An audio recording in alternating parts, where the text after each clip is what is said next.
Kalian pasti tahu bahan bakar apa saja yang sering digunakan dalam skala rumah tangga.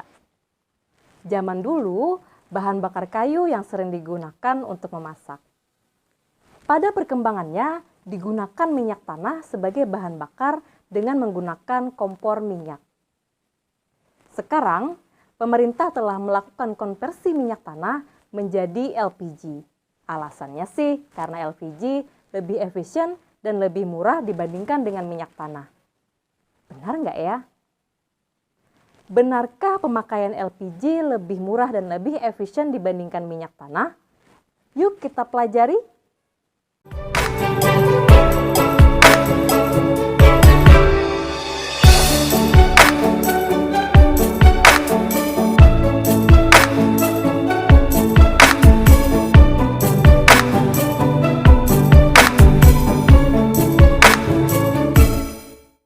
Halo kawan belajar, ketemu lagi dengan Kak Ray.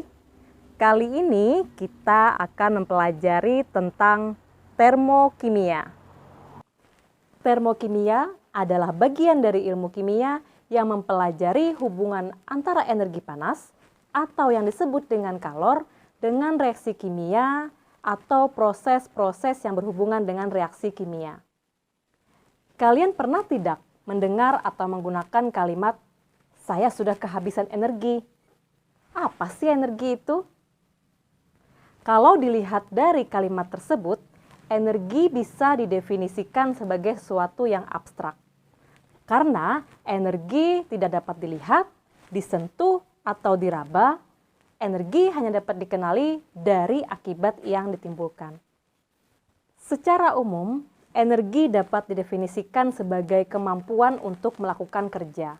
Energi terbagi menjadi dua, yakni energi kinetik dan energi potensial. Contoh energi kinetik adalah kendaraan yang berjalan dan bola yang menggelinding.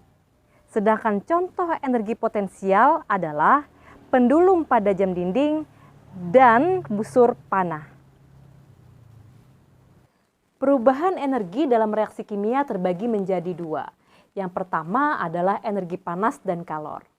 Hampir semua reaksi kimia melepas atau menyerap energi, umumnya dalam bentuk kalor.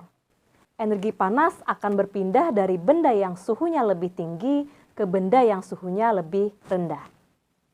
Yang kedua, sistem dan lingkungan, di mana sistem adalah segala sesuatu yang menjadi pusat perhatian. Lingkungan adalah hal-hal yang di luar sistem yang membatasi sistem dan dapat mempengaruhi sistem. Sistem terbagi menjadi tiga, yaitu sistem terbuka, sistem tertutup, dan sistem terisolasi. Pada termokimia, terdapat hukum pertama termodinamika, yang pada dasarnya merupakan hukum kekekalan energi, yang menyatakan bahwa energi dapat diubah dari bentuk satu ke bentuk yang lainnya, tetapi energi tidak dapat diciptakan atau dimusnahkan. Jika suatu sistem mengalami perubahan dan dalam perubahan tersebut terjadi penyerapan kalor, sebagian energi kalor yang diserap digunakan untuk melakukan kerja. Sebagian lagi dari energi yang disimpan dalam sistem, bagian energi yang disimpan ini disebut dengan energi dalam. Energi dalam suatu sistem tidak dapat diukur.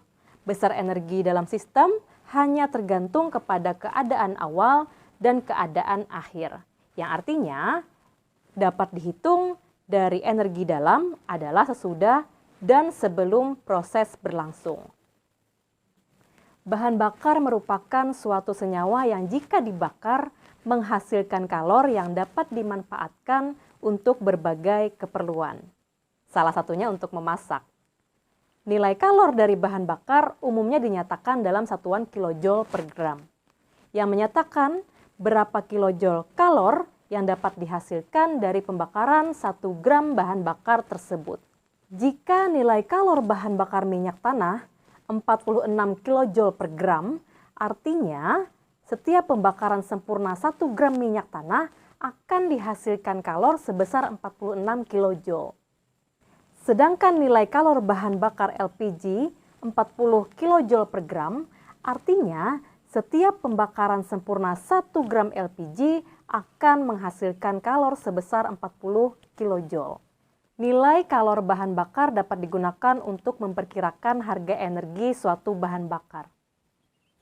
Misalkan harga minyak tanah Rp12.000 per kilogram dan harga LPG Rp6.000 per kilogram. Nilai kalor minyak tanah sama dengan 46 kilojoule per gram, sehingga dengan uang Rp12.000 dapat diperoleh 1.000 gram minyak tanah dan didapatkan kalor sebanyak 46.000 kilojoule. Jadi, tiap rupiahnya mendapatkan kalor sebanyak 3,83 kilojoule per rupiah. Nilai kalor LPG sama dengan 40 kilojoule per gram, sehingga dengan uang Rp6.000 dapat diperoleh 1.000 gram minyak tanah dan didapatkan kalor sebanyak 40.000 kilojoule.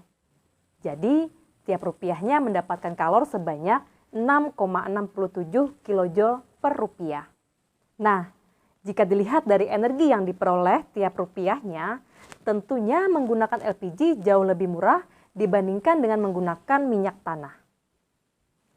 Dalam pemilihan jenis bahan bakar, selain faktor ekonomis, penting juga mempertimbangkan faktor-faktor lainnya. Misalnya, kepraktisan, ketersediaan, tingkat kebersihan, pencemaran, serta tingkat kesempurnaan pembakarannya. Pembakaran tidak sempurna dapat dipandang dari sudut energi yang dihasilkan. Tentunya akan merugikan jika energi yang dihasilkan lebih sedikit. Gimana? Sekarang kita dapat membuktikannya, bukan?